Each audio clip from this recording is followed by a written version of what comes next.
का आज हम लॉज वाला लेक्चर लेंगे। एक्चुअली ये लेक्चर होना तो पहले चाहिए था, बट ये जो लॉज है वो इतने इम्पॉर्टेंट है नहीं, थ्योरेटिकल है। तो आप लोग अब तक और जितनी भी चीज़ें हैं वो आप पढ़ चुके हैं। आप मोल पढ़ चुके हैं, आप कहते हैं मोलैरिटी वगैरह कंसंट्रेशन टर्म्स पढ़ चुके हैं, आप एम्पेरिकल फार्मूला पढ़ चुके हैं, और सबसे इम्पॉर्टेंट आप स्टैचियोमेट्री एंड लिमिटिंग रिजिड भी कर चुके हैं। यही इस चैप्टर से सबसे इम्पॉर्टेंट है। बट लॉज है हमारे एनसीईआरटी में तो हम इन्हें जरूर करेंगे। बहुत इजी लॉ है, देखते हैं, बस फटाफट से करते हैं। ये थ्योरेटिकल है, इन पे 1-2 नंबर क्वेश्चन थ्योरी के लिए आ जाते हैं। देखो, लॉ ऑफ केमिकल कॉम्बिनेशन, ये 5 लॉ है, ठीक है। ये किस पे दिए हैं? ये एलिमेंट के फॉर्मेशन के लिए दिए हैं कि एलिमेंट कैसे फॉर्म होगा, ये उसके लिए लॉ दिए गए हैं। 5 लॉ हैं। क्या है? लॉ ऑफ केमिकल कॉम्पोजिशन, ये 18-19 सेंचुरी की है, ठीक है। इनके अंदर हम बताते हैं कि बस एलिमेंट कैसे फॉर्म्ड होगा, एलिमेंट कैसे फॉर्म्ड होकर क्या बनाएगा? कंपाउंड बनाएगा। ये 5 लॉ हमें बताते हैं कि एक एलिमेंट से कैसे कंपाउंड बनता है, एलिमेंट कैसे कंबाइंड होकर किसमें कन्वर्ट होगा?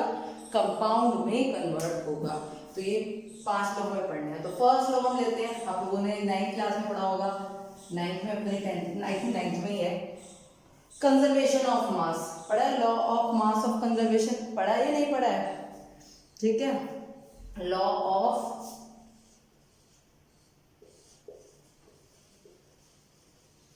कंजर्वेशन ऑफ मास, बोलो जी, ये पढ़ा या नहीं पढ़ा? सबने पढ़ा होगा। और अगर मैं डेफिनेशन पूछने लग जाऊं तो डेफिनेशन भी मुझे हर कोई बता देगा। क्या? Mass is neither be created nor be destroyed, it convert to one form to another form. तो यही लिखना है, मैं नहीं लिखवा रही हूँ, ये लोग आप लोगों को पता है, इसमें मुझे लिखने की कोई जरूरत नहीं है।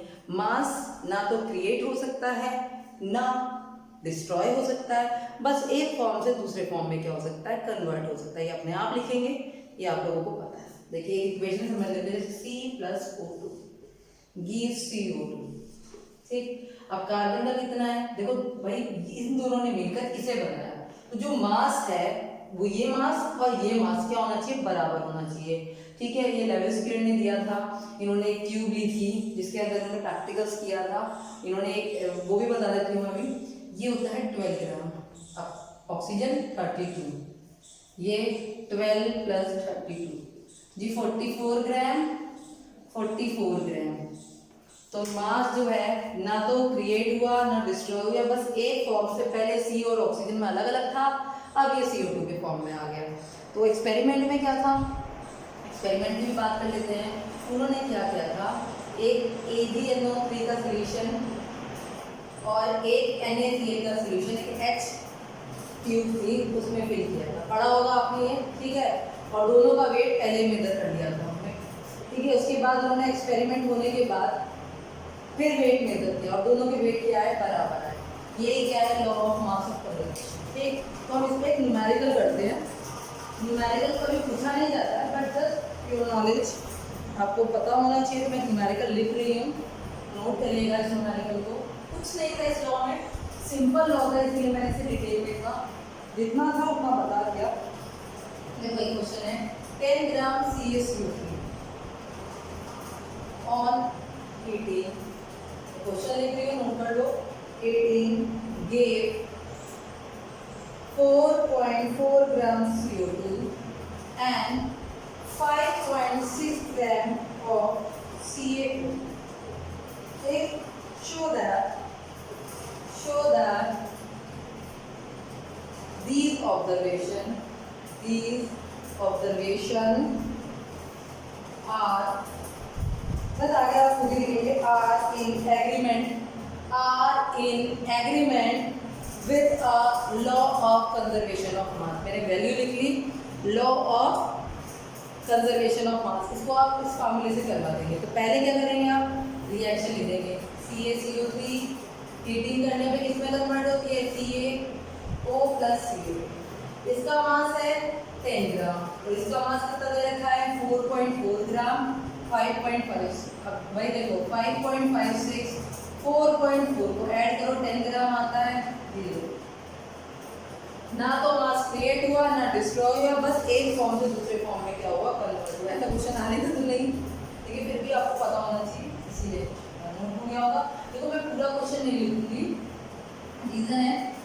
मैं बोल देती हूँ, ठीक, जो मेन पॉइंट होता है वो मैं लिख देती हूँ। चलिए एक क्वेश्चन और लेते हैं। एक क्वेश्चन है ए और बी पार्ट में, पहले मैं ए पार्ट ले लूँ, ये तो बहुत इजी है। व्हेन 4.2 ग्राम, मैं जो वर्ड में लिखूंगी वो लिखूंगी, बाकी आप सुनिए। 4.2 gram of NaSCO3, 4.2 gram of NaSCO3 sodium bicarbonate is added to solution of acetic acid। किसमें डाला है? एसिटिक एसिड के सॉल्यूशन में डाला है, फिर एसिटिक एसिड सॉल्यूशन। weighing 10 ग्राम, ये कितना है? 10 ग्राम, weighing 10 gram. It observed that 2.2 gram CO2 is released in atmosphere, यानी ये जो सोडियम बाइकार्बोनेट को एसिटिक एसिड में डालेंगे तो 2.2 ग्राम CO2 क्या होगी? रिलीज होगी। फिर से बोल देती हूँ, when 4.2 gram of NaSCO3 is added to a solution of acetic acid weighing 10 gram, it is observed that 2.2 gram of CO2 is released in atmosphere। ठीक, the residue is found weight, मतलब जो residue बचे हैं, मुझे नहीं अभी पता इसमें क्या बना, कुछ और बनेगा, वो कितने हैं? रेसिड्यू 12 ग्राम है। जो रेसिड्यू बचे हैं वो कितने हैं? 12 ग्राम है। the residue is found weight 12 gram। show that these observations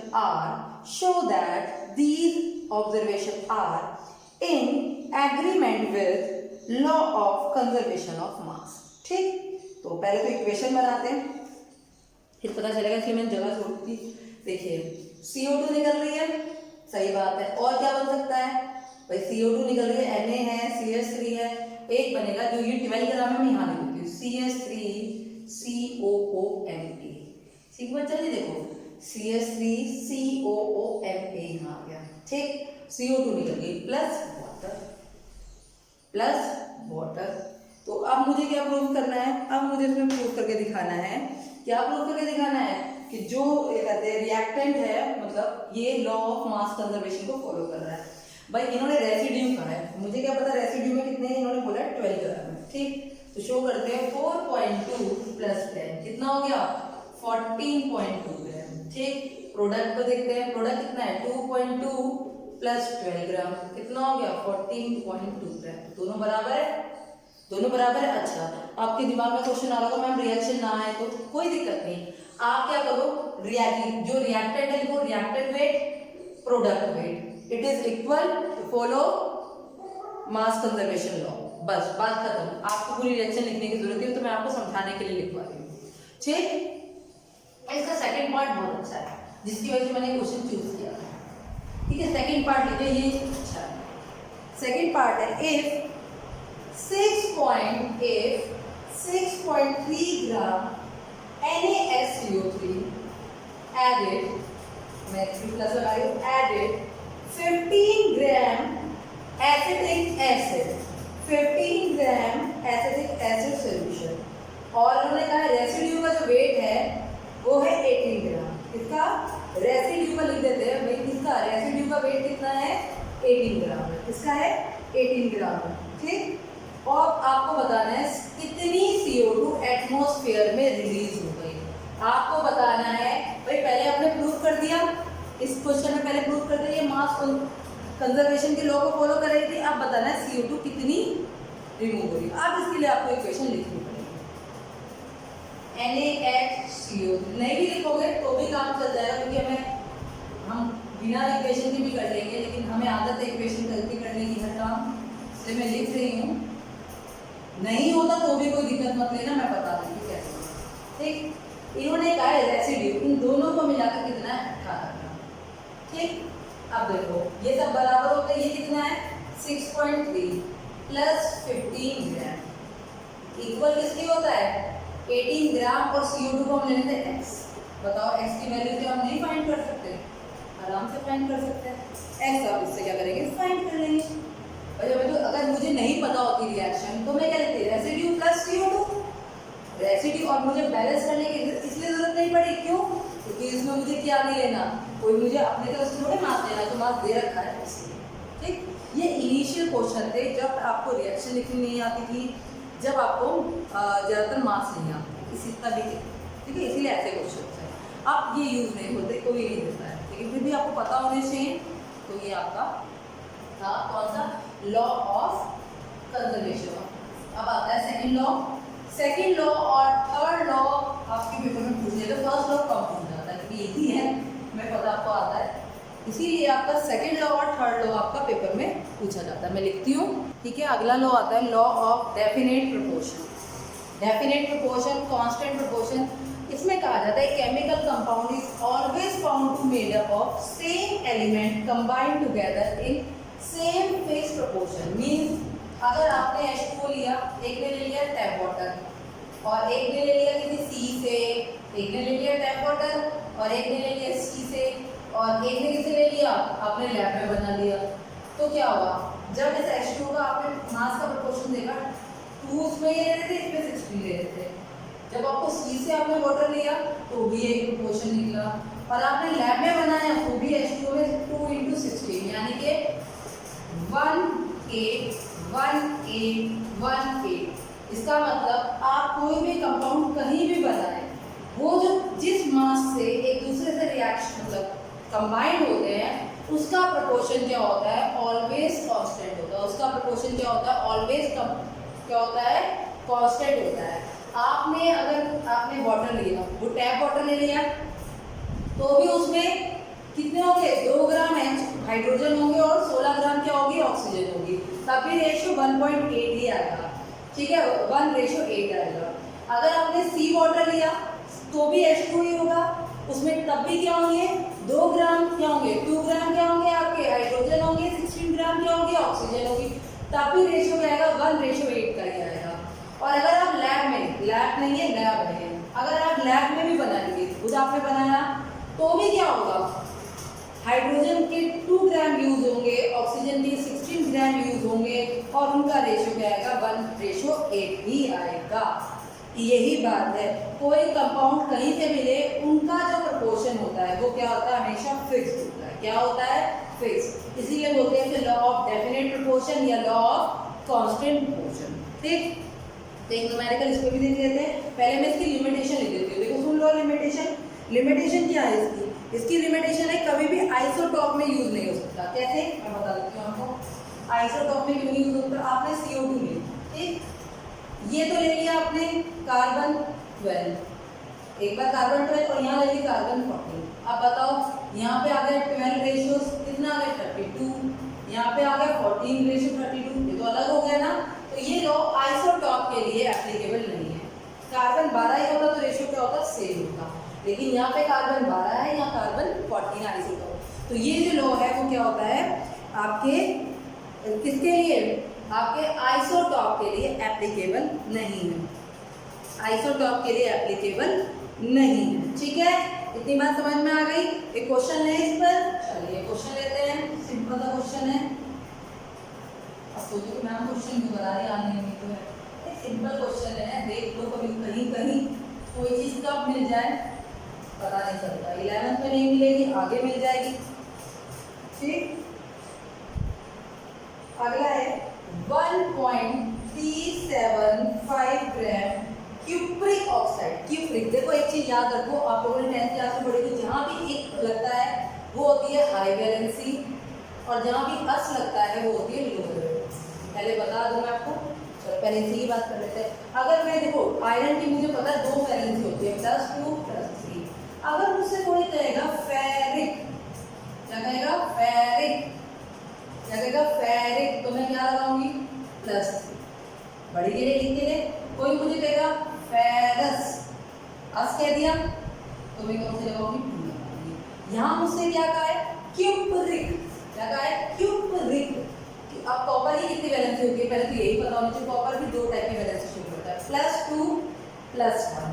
ठीक, अब मुझे बताओ, मैंने क्यूप्रिक की बात करी, किसकी बात करी, क्यूप्रिक। क्यूप्रिक क्या है भाई, एक मतलब हायर, एक मतलब हायर, तो कॉपर की बड़ी वैलेंसी कौन सी है, +2। ऑक्सीजन की कितनी होती है, 2, तो 2 से 2 कैंसिल हो गया तो हो गया CuO। अगर मुझसे कहते हैं क्यूपरस, क्या कहते हैं, क्यूपरस, क्यूप्रस का मतलब छोटी वैलेंसी, यानी वैलेंसी 1 ऑक्सीजन की 2, तो फॉर्मूला बनता Cu2। क्या समझ में आ गया? अस हमेशा बड़ी वैलेंसी के लिए, छोटी वैलेंसी के लिए और एक बड़ी वैलेंसी के लिए। तो आपको वैलेंसी याद रखनी है, धीरे धीरे करते करते याद हो जाती है। आयरन की 2 होती है, आपको बता दिया, +2 +3।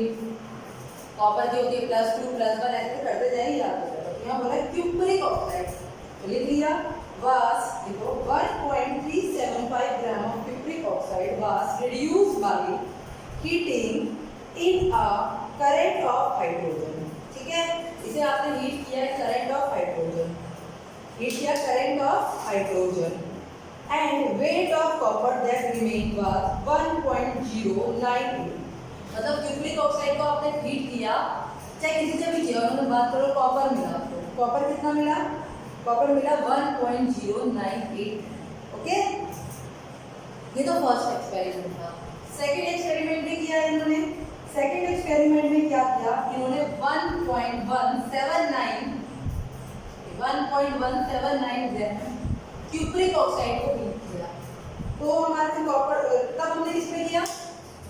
क्यूप्रिक ऑक्साइड, देखो मैं क्वेश्चन बोल रही हूँ, 1.375 gram of cupric oxide was reduced by heating in a current of hydrogen and weight of copper that remained was 1.098 gram copper। okay, ठीक, first experiment। in other experiment 1.179 gram of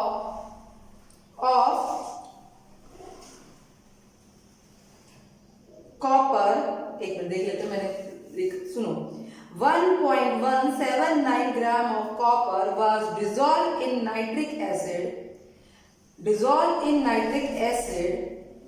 ठीक है, और and resulting copper nitrate convert into cupric oxide।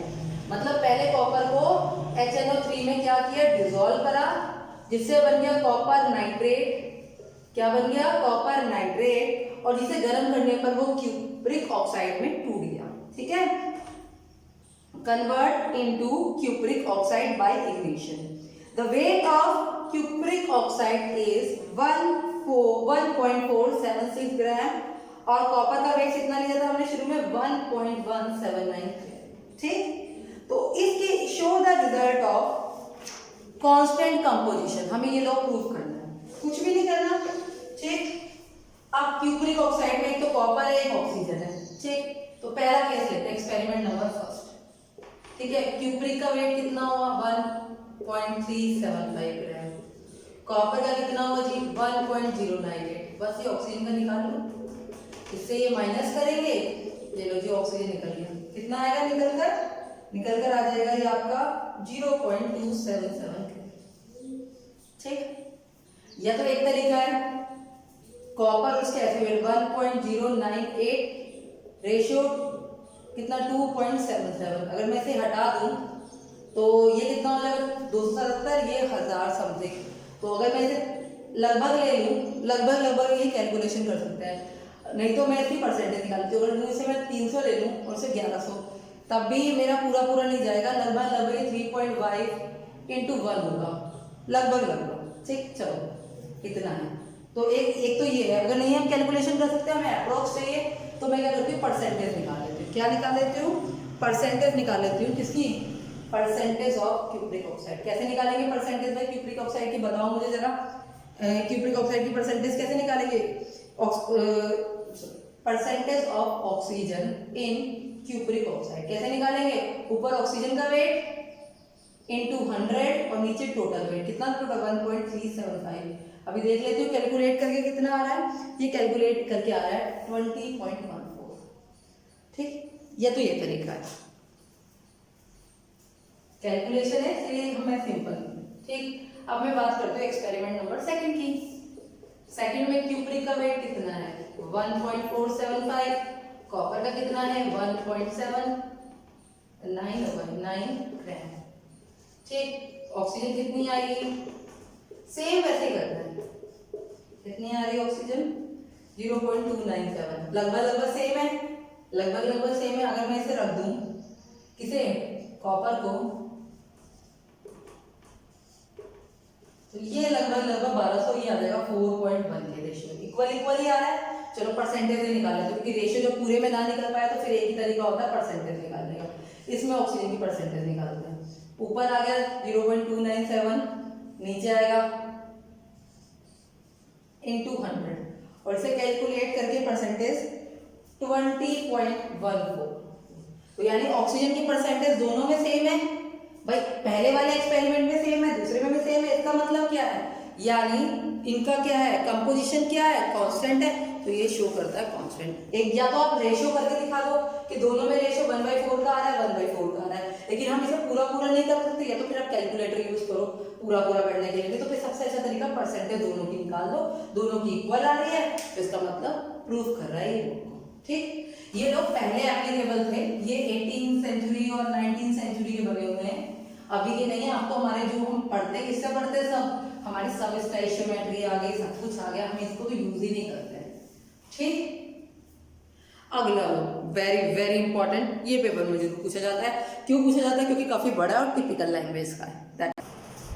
ठीक है बेटा जी, ये बहुत ज्यादा इंपॉर्टेंट लॉ है आपका। क्या है ये, लॉ ऑफ मल्टीपल प्रोपोर्शन, बहुत ज्यादा पूछा जाता है। क्यों, एक तो डेफिनेशन थोड़ी बड़ी सी है, थोड़ी टिपिकल सी है। तो इसमें क्या होता है, पहले लॉ को एक बार पढ़ देती हूँ, इससे समझ में आने का नहीं, बड़ी टिपिकल सी डेफिनेशन है, मैं समझाती हूँ। When two element to form when two element combine to form more than one compound, यानी दो एलिमेंट लिए और वो एक एलिमेंट की बजाय एक से ज्यादा एलिमेंट बना रहे हैं, दो element, then the different mass of one element, जो different mass का one element which combined with, वो combine करेगा fixed mass of other element, उन दोनों के बीच में क्या होगा, bear a small whole number ratio to one another। क्या है ये, ठीक, तो इसके एग्जाम्पल समझते हैं, फिर आपको समझ में आएगा। मैंने देखो कार्बन और ऑक्सीजन, इन्होंने मिलकर बनाया CO2 और बनाया CO।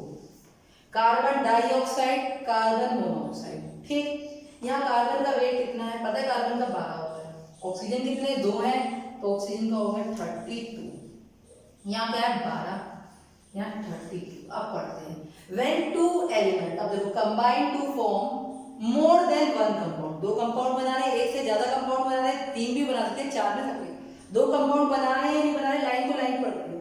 देन डिफरेंट मास भी, ऑक्सीजन का यहाँ देखो, सॉरी यहाँ सुना आएगा, ऑक्सीजन का यहाँ मास कितना है 32, यहाँ कितना है 16, तो क्या हो गया, different mass of one element, different mass के दो एलिमेंट हो गए, डिफरेंट मास के दो एलिमेंट हो गए, वो कंबाइन करेंगे फिक्स मास के एलिमेंट से। फिक्स मास कौन सा हो गया, ये और ये फिक्स मास के एलिमेंट से, which combine the fix mass of other element. ठीक, और other element bear a small whole number ratio to one another, एक दूसरे स्मॉल नंबर रेशियो का कट करें। अगर इन दोनों को ले लें, ऑक्सीजन को ले लें, तो ऑक्सीजन दोनों के बीच में ऑक्सीजन और उसकी कितना रेशियो होगा, 2 रेशियो होगा। क्या रेशियो होगा, CO2 और हम उसकी बात करें, किसकी बात करें, CO2 की और CO की, तो इन दोनों के बीच में ऑक्सीजन का रेशियो क्या होगा, 2:1। ये नहीं होगा कि 4:5 स्मॉल रेशियो होना चाहिए, होल नंबर में होना चाहिए। चलो एक और एग्जांपल समझाते, एक से नहीं समझ में आओगे अभी, फिर से समझाते, ये उतार लो, फिर हम दूसरा लेते हैं। मैं भी डेफिनेशन जान उसकी नहीं मिटोरी। एक मैंने एक क्या करा, हाइड्रोजन और ऑक्सीजन मिलकर कंबाइन बनाया, एक तो बनाया H2O और एक बना दिया H2O। देख लो जी, दो कंपाउंड बना दिए, बहुत बढ़िया। ऑक्सीजन हाइड्रोजन कितना हो गया 2, यहाँ भी हाइड्रोजन का 2, तो फिक्स नंबर वाला तो हो गया हाइड्रोजन। यहाँ पर कितना हो गया 16, यहाँ पर कितना हो गया 30। इन दोनों के बीच में क्या होगा, सिंपल रेशियो हो जाएगा 1/2। अगर मैं से आगे लिखती 2/1, इसे इसलिए दिया 1/2, बात तो वही है। यानी H2O के ऑक्सीजन और H2O2 के ऑक्सीजन के बीच में कितना रेशियो होगा, 1:2 का रेशियो होगा। ठीक, इतनी बात समझ में आ गई। और बहुत सारे कंपाउंड है, अब मैं डेफिनेशन में रही हूँ क्योंकि मैं बड़ा सा कंपाउंड लेंगे, ठीक, समझने के लिए। देखो न्यूमेरिकल इन पे आते वाते हैं नहीं, तो मैं इसको न्यूमेरिकल पॉइंट से ही आपको समझाती हूँ। अगर मैंने नाइट्रोजन और ऑक्सीजन को वो मिलकर क्या बनाते हैं, कंपाउंड बनाते हैं N2O, NO, N2O3, NO2 और N2O5, मोर देन बना रहे हैं। ठीक, अब हम मास लिखते हैं नाइट्रोजन का 28, 16, 14 क्या है 14, 16, 28, 48, 14, 32 और यहाँ पे क्या आएगा 14 नहीं 28 और अगर मल्टीप्लाई करो 80। अब हो गया, इसमें तो हो ही नहीं रहा डेफिनेट प्रोपोर्शन, ओ मल्टीपल प्रोपोर्शन का हो रहा है। अब देखो इसमें इसकी वैल्यू क्या हो रही है, वेरी कर रही है, और हम क्या करते हैं वेरी से बचाने के लिए दोनों को 2 से मल्टीप्लाई कर देते हैं। अगर 2 से मल्टीप्लाई करने के बाद वैल्यू वेरी तब भी करेगी तो ये लॉ फॉलो नहीं हो रहा होगा, और नहीं करेगी तो हो रहा होगा। तो देखते हैं, तो मैंने क्या करा 2 से मल्टीप्लाई कर दिया, क्या कर दिया दोनों को 2 से मल्टीप्लाई कर दिया, कितना आ गया 28, 28, 56, नहीं सबको नहीं करते, सबको नहीं करते, मेन उनको करते जिनको नीड है खाली। ये तो ऑलरेडी 28 है, ठीक। अब तुम कहोगे ऐसा क्यों करा, अरे मैं दोनों को मल्टीप्लाई कर रही हूँ ना, फर्क क्या पड़ रहा है, एक को करती तो बात होती। ये हो गया 28, ये हो गया आपका कितना 32, इसे क्या इसे करने की जरूरत ही नहीं है, ठीक है। इसे किया और ये कितने हो गए, इसे कितने 2 से मल्टीप्लाई किया 64, इसे जरूरत ही नहीं है। अब देखो, अब इनके इस नाइट्रोजन के मास तो क्या हो गए फिक्स हो गए फिक्स हुए या नहीं हुए, मैंने नाइट्रोजन का मास फिक्स कर दिया क्योंकि क्वेश्चन आते हैं। अब इनके बीच में रेशियो देखो 1 2 3 4 5, एक सिंपल होल रेशियो बेयर कर रहे हैं या नहीं कर रहे, देखो कर रहे हैं। भाई आप कहोगे क्यों किया, बेटा हमने फिक्स कर दिया। अगर मैं ये वैसे भी ऐसे नहीं करता, अगर मैं 2 से मल्टीप्लाई कर दूं 2 आएगा, ठीक। इसे भी हम ये भी कभी डायगोनल की फॉर्म में रहता है 2 4 में, आगे आप पढ़ेंगे जब आप 12th करेंगे तब आप पढ़ेंगे NO2 कभी भी अकेला डाइवर बनाता है, तो इसीलिए मैंने 2 से मल्टीप्लाई किया, वो भी 2 से मल्टीप्लाई करते तो ओड पेयर आ जाते हैं ना, वो आगे आप पढ़ेंगे, अभी आप ये नहीं, अभी बस आप ये समझो हमने इक्वल करने के लिए क्या करें 2 से मल्टीप्लाई कर दिया, क्या कर दिया हमने 2 से मल्टीप्लाई कर दिया और देखो सिंपल रेशियो आ गया या नहीं, आगे बताओ, बिल्कुल आ गया, ठीक है। लॉ तो एक और भी है रेसिप्रोकल और प्रोपोर्शन, लेकिन आपके एनसीईआरटी में नहीं है तो मैं नहीं करा रही हूँ, ठीक है। और अगर इसका जो न्यूमेरिकल है वो भी ऐसे ही इन सबके प्रोपोर्शन निकाल के आपको करना होगा कोई परसेंटेज से, तो कोई नीड नहीं है। तो हम अगला लॉ करते हैं, फिर अगला लॉ है लॉ ऑफ गैलुसेक का, गैलुसेक नाम सुना होगा आपने, तो हम ये लॉ करते हैं, 1 मिनट रुक जाओ। तो ये गैलुसेक का लॉ है, गैलुसेक क्या कहता है, गैलुसेक कहता है when gases react together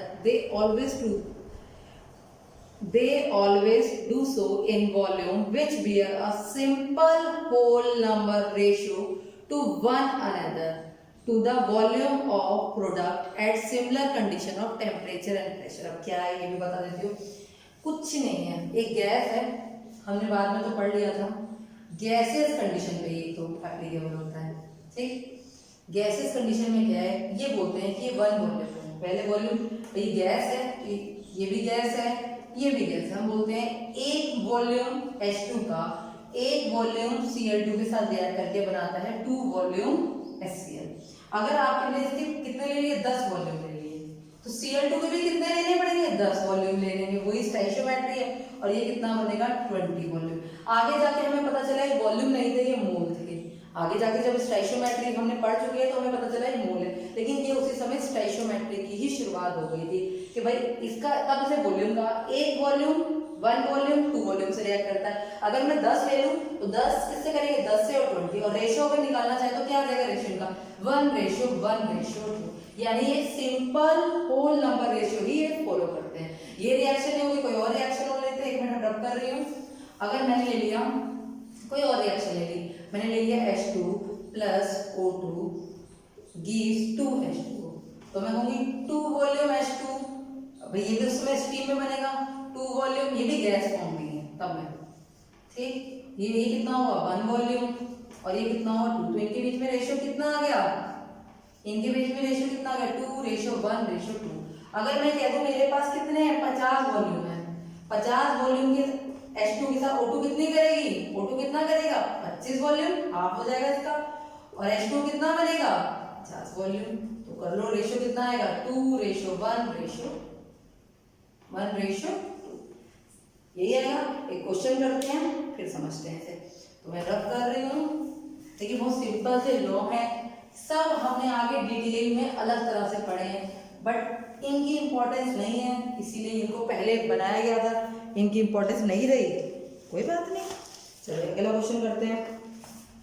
When 100 ml of methane, लिखते जाएगा, when 100 ml of methane burn it produce, burn किसके साथ होगी, ऑक्सीजन के साथ होगी, कंबक्शन होता है, produce CO2 and H2O plus heat, हमें पता है, नहीं भी वो लिखोगे तो कुछ नहीं होगा, heat. Find the volume of O2 required, find the volume, इसका वॉल्यूम बताना है, find the volume O2 required and CO2 produce, इसका और इसका वॉल्यूम हमें बताना है, इसका और इसका वॉल्यूम हमें बताना है। बहुत बढ़िया बात है, कोई दिक्कत नहीं है। अब मैं इनकी लिख देती हूँ, ये होगी, हमें पता है ये किस कंडीशन में होगा, उस पर आप लोगों को मैंने लिख दिया था समझाने, ये गैस, ये गैस, ये गैस और ये है लिक्विड, तो इसके लिए तो एप्लीकेबल होगा ही नहीं, जानबूझ के मैंने यहाँ लिक्विड लिया, वहाँ गैस लीजिए ताकि आपको समझ पाओ। अब आपको पता है अगर एक वॉल्यूम इसका होगा तो इसका भी कितना होगा, एक वॉल्यूम, और ये कितना बनेगा, एक वॉल्यूम। अगर मेरे पास 100 वॉल्यूम तो ऑक्सीजन कितनी चाहिए होगी, 100 ml, और CO2 भी कितनी बनेगी, 100 ml, मतलब सॉरी ml ही वॉल्यूम, 100 वॉल्यूम, अच्छा ml दिया, ठीक है, क्वेश्चन में ml दिया तो ml लिखेंगे, कितना 100 ml, कितना बनेगा 100 ml, ठीक। अब हो गई मुझसे गलती, बहुत बड़ी वाली गलती हो गई, मैंने रिएक्शन को बैलेंस ही नहीं किया। स्टोइकियोमेट्री क्या कहते हैं, रिएक्शन को पहले बैलेंस करो। तो मैं एक बार इसे रिएक्शन लिख देती हूँ, मुझे दिखी नहीं तो फिर गड़बड़ हो जाती है, आप मुझे नहीं दिखी तो आपको भी नहीं दिख रही होगी। CH4 plus O2 gives CO2 plus H2, ठीक। अब मैं बैलेंस करती हूँ, तो यहाँ पे C4, यहाँ पे 2, यहाँ 2H2, अब हो जाएगी बैलेंस। ये लिक्विड, ये गैस, ये गैस, ये गैस नहीं मैंने देखी इसलिए 1 वॉल्यूम लिया, इसका 1 वॉल्यूम, इसका 2 वॉल्यूम, देखो फर्क पड़ेगा ना, इसका 1 वॉल्यूम, तो इसका 1 वॉल्यूम यानी 100 ml इसके यूज होंगे, तो इसके कितने होंगे 200 ml, और इसके कितने होंगे 100 ml। क्वेश्चन वैसे ही था, बस बैलेंस करना रह गया था, इसलिए क्वेश्चन क्या हो गया था, गलत हो जाता। क्या हो जाता, क्वेश्चन गलत हो जाता, ठीक। अब मैं आपसे क्वेश्चन पूछूं अगला, एक अगला क्वेश्चन बोलती हूँ, चलो एक अगला क्वेश्चन है, 60 ml N2 and 60 ml H2, 60 ml N2 and 60 ml H2 react and form ammonia। तो पहले रिएक्शन लिख देते हैं, N2 plus 3H2 gives 2NH3, ठीक है, ये रिएक्शन होगी। आगे क्या लिखा हुआ है रिएक्शन में, कैलकुलेट या find out the volume of resulting mixture. आपको क्या करना है, रिजल्टिंग मिक्सचर का वॉल्यूम बताना है, ठीक। इन्होंने क्वेश्चन में दे दिया N2 कितनी है 60 ml और H2 कितनी है 60 ml, ये हमें क्वेश्चन में दिया है, इन्होंने मिलकर अमोनिया बनाया। मैंने रिएक्शन पहले बैलेंस कर दी, मुझे पता है एक वॉल्यूम इसका यूज हो रहा है, इसके कितने यूज हो रहे हैं 3 वॉल्यूम, और इसके कितने हो रहे हैं 2 वॉल्यूम। अगर मैं ये ले लूं इतनी N2 60 ले लूं, तो क्या मैं H2 की कितने हो गए डबल, कितने लेने पड़ेंगे मुझे 180 ml, और मेरे पास है कितने 60 ml, कितने हैं 60 ml, तो मैं यहाँ तो ले सकती, तो मुझे यहाँ कितने लेने पड़ेंगे 60। अगर ये 60 है तो ये इसका 1/3 हो जाएगा भाई, देखो एक 3 वॉल्यूम से करता है, एक वॉल्यूम तो 60 से कितना करेगा 20 ml स्टोइकियोमेट्री। और अगर ये कम अमाउंट में प्रेजेंट है तो लिमिटिंग रिएजेंट का क्वेश्चन आ गया। इससे पहला वाला वीडियो किसका था, लिमिटिंग रिएजेंट का था, किसका था लिमिटिंग रिएजेंट का। देखो यहीं से शुरुआत हुई थी लिमिटिंग रिएजेंट की तब, लेकिन उसे आइडेंटिफाई नहीं किया था कि ये वो लिमिटिंग रिएजेंट है। वही बात है, इन्होंने हमें दिया 60 ml और 60 ml, दोनों चीज 60 ml में देती, ठीक है। अब मुझे पता है एक वॉल्यूम के साथ 3 वॉल्यूम अटैक रिएक्ट करता है, क्या करता है 3 वॉल्यूम रिएक्ट करता है। अगर मैं 60 ले लूं तो मुझे 180 चाहिए, मेरे पास तो 180 है ही नहीं, अमाउंट क्या है कम, तो किसके अकॉर्डिंग काम होगा, लिमिटिंग के अकॉर्डिंग काम होगा। तो 60 ये भाई मुझे पता चल गया 3 वॉल्यूम से काम करता है एक वॉल्यूम, तो 60 से कितना करेगा भाई, 3 वॉल्यूम से एक कर रहा है, 60 से कितना करेगा, कितना होगा 60/30 यानी कि 20, तो कितना आ गया 20 ml। ये कितना होगा, ये इसका डबल हो जाएगा यानी कि 40 ml। देखो करो, कोई मैंने गलत, इनके बीच में रेशियो था 1:3:2, मैंने वही तो बना दिया 1:3:2, ये बना दिया। अब रिजल्टिंग मिक्सचर क्या होगा, बच्चे आंसर लिख देते 40 ml, रिजल्टिंग मतलब प्रोडक्ट। क्या खाली इस रिएक्शन में अमोनिया ही प्रेजेंट होगा, बताओ नहीं, क्यों, भाई N2 तो सिर्फ 20 ml यूज हुआ है, बाकी का N2 कहाँ गया? वो भी तो बच गया। हमने 60 लेकर रिएक्शन शुरू करी, पर उसने यूज कितना किया? 20 यूज किया। हमने 60 लेकर रिएक्शन स्टार्ट करनी यूज करी, लेकिन उसने यूज कितना किया? 20 यूज किया। 40 हमारा बच गया या नहीं बच गया? हाँ या ना? तो बच गया। तो इसके अंदर रिजल्टेंट के अंदर 40 ml हमारा N2 भी तो होगा अनरिएक्टेड, ये बचा हुआ। तो अगर पूछेंगे अमाउंट टोटल, अगर कोई पूछे total volume of resultant mixture तो आप लिख देंगे 80। अगर किसी ने टोटल पूछा तो टोटल कितना है? 80। और अगर कहीं रिजल्टिंग मिक्सचर बताओ तो आप बताएंगे 40 ml हमारे पास अमोनिया बना है और 40 ml हमारे पास N2 बच गया है। अगर आपको N2 को यूज कराना है तो इसके ही कितने ट्रिपल अमाउंट में हाइड्रोजन दे दो यूज हो जाएगा। ट्रिपल अमाउंट कितना? 40 N2 है, तो इसका ट्रिपल कितना हो गया?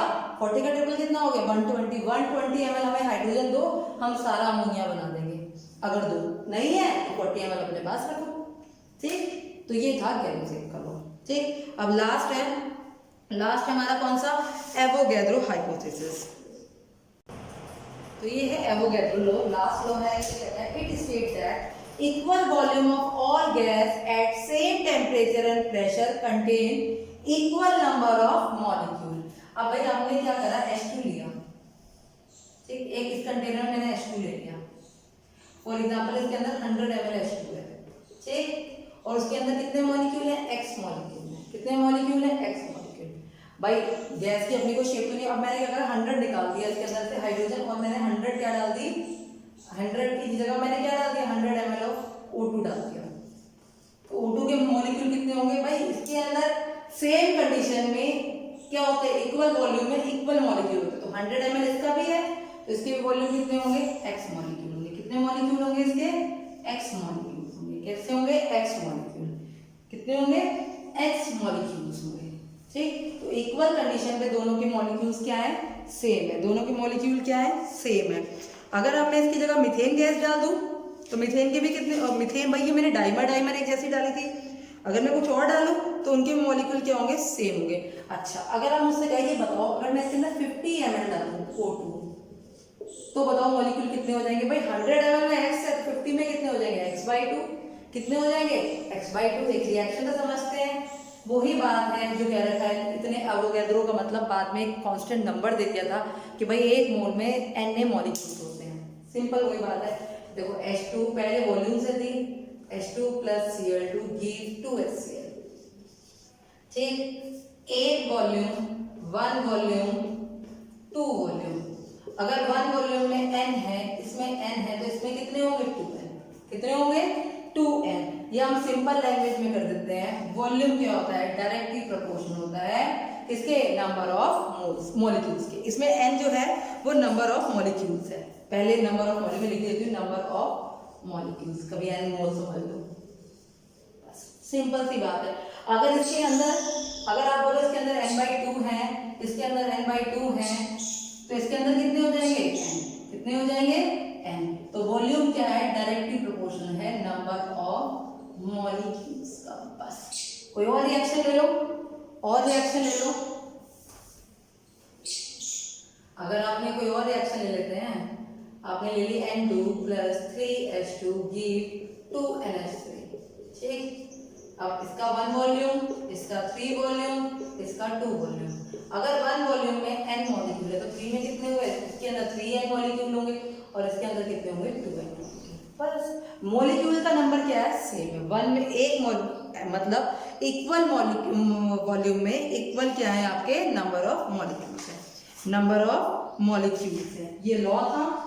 ठीक, इससे आप कई सारी चीजें बता सकते हैं। आप एटोमेटिसिटी बता सकते हैं, ठीक है, कंपाउंड क्या है, ट्राई एटॉमिक है, फाइंड ड्राई एटॉमिक है, वेपर डेंसिटी आप कैलकुलेट कर सकते हैं। ठीक है, कई सारी चीजें इसके थ्रू आप कैलकुलेट कर सकते हैं। लेकिन आपके सिलेबस में सिर्फ लॉ है तो हम तो सिर्फ लॉ पढ़ेंगे और कुछ भी नहीं है। यही लॉ आगे जाकर चेंज हो गए। कोई बता दिया एक मोल में 22.4 लीटर, ठीक है, सब चीजें वही आ गई। वहां क्या आ गया था? एवोगैड्रो से क्या आ गया था? लिमिटिंग एजेंट आ गया था, यानी से तो यही लोग आगे जाकर इन्हीं पे तो रिसर्च में काम क्या होता है, पहले कोई काम करता है हम उसे और अच्छी तरह करते हैं, ठीक। फॉर एग्जाम्पल एक बच्चे ने कुछ अच्छी सी पोएम लिख ली, कुछ करा, दूसरे बच्चे ने कहा अच्छा मैडम ने इसकी तारीफ करी है, चलो मैं और कुछ अच्छा सा बनाता हूँ, तो ऐसे क्या हुआ, लॉ आए, इन्हीं लोगों को फिर हमने क्या मॉडिफाई करते गए और हमने इसकी एक्चुअल बेस बना लिया। जो हमने पढ़ा है वो एक्चुअल बेस है, ये अनइम्पॉर्टेंट मतलब इनके अब यूज नहीं होते हैं, बस ये आपके एनसीईआरटी में है तो सिर्फ आपको पढ़ना है। तो अब इस चैप्टर में ऑलमोस्ट ये चैप्टर कंप्लीट हो गया। इस चैप्टर में मेरे हिसाब से कुछ बचा नहीं है। क्या क्या बचा है, एक सिग्निफिकेंट फिगर बचे हैं जो आप फिजिक्स से करेंगे, फिर भी अगर मैं चाहूँगी तो मैं करवा दूंगी, कोई दिक्कत नहीं है। दूसरा, आप मुझे मैसेज करेंगे कि आपको सिग्निफिकेंट फिगर आपको आए हैं या नहीं आए हैं। सेकेंड है डायमेंशन को चेंज करना, आई थिंक वो हमारे कहीं यूज तो होता नहीं है, हमारे में डायमेंशन का चैप्टर ही आपका फिजिक्स में है फर्स्ट में, उसमें चेंज करते हैं, तो मुझे नहीं लगता केमिस्ट्री में नीड है उसकी चेंज करने की, टाइम वेस्ट करना है। केमिस्ट्री पढ़ते हैं ना जो केमिस्ट्री से रिलेट करेगी आगे। डायमेंशन मैंने जो चेंज करनी थी वो मैंने आपको बता दी थी, 1 डेसीमीटर क्यूब मतलब 1 लीटर में कहते हैं, उसके बाद सेंटीमीटर क्यूब मतलब ml, मैंने आपको बता दी बार, पास्कल, हमारे पास्कल बार भी कम यूज होते हैं हमारे, पास्कल भी हमारा कम यूज होता है, हमारा यूज होता है बार और एटीएम। देखो हम जनरली एटीएम पे लेते हैं क्योंकि हमारा एनटीपी क्या है 1 बार, अब बार हो गया, पहले एटीएम था अब बार है। और अगर एक्चुअल वैल्यू पूछी जाए तो 22.7 लीटर है, लेकिन हम अभी तक क्वेश्चन किससे कर रहे हैं 22.4 लीटर से कर रहे हैं। तो ये हमारे लॉस थे। मेरे हिसाब से चैप्टर पूरा हो गया है। आप एनसीईआरटी के क्वेश्चंस करें, पूरा चैप्टर करें, फिर अगर आपको कोई प्रॉब्लम हुई, अच्छा एक बच्चा मुझे आदित्य ने बोला था कि उसको एक सारे फॉर्मूले की वीडियो चाहिए, ठीक है मैं एक वीडियो और बना दूंगी जिसमें सारे फॉर्मूलेज होंगे, वैसे नीड इस चैप्टर में फॉर्मूले है कौन से, बट बोला है तो ठीक है एक वीडियो बन जाएगी, ठीक। और अब मुझे नहीं लगता कि इस चैप्टर में कुछ और बचा है, आप लोग करिए। फिर भी अगर आपकी कोई डिफिकल्टी या कोई पॉइंट आपका रह गया है तो आप मुझे मैसेज कर दें कि ये वाला टॉपिक पे मैम एक बार वीडियो और बनाते हैं, जो भी आपको चाहिए आप लिखेंगे उसके साथ वीडियो बन जाएगी।